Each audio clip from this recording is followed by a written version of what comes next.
Today we are doing a winterize video. Some people might have a problem with that, saying that basic maintenance should be done year-round, not just before the winter. But you might call this supplemental maintenance. So there you have it, silicone spray. That's my pick for today, and it's a great way for not having your door sticking. You just go around the whole door trimming seal rubbers there, and really simple.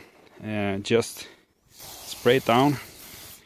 I know that there are specialized products that you can use to do this, but I found that they are not that great. So I just go with the spray silicone, and I'm happy with that.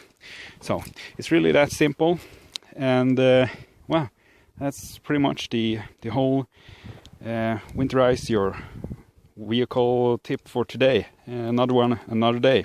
A quick tip though I can give you is numbering your cans. If you number your cans, you might keep track of which ones you used, and which one is next in line, how many you used, and so on. So that's a pretty handy tip for you, so you don't get surprised when you have just empty cans. Well, that's it for today. Thank you.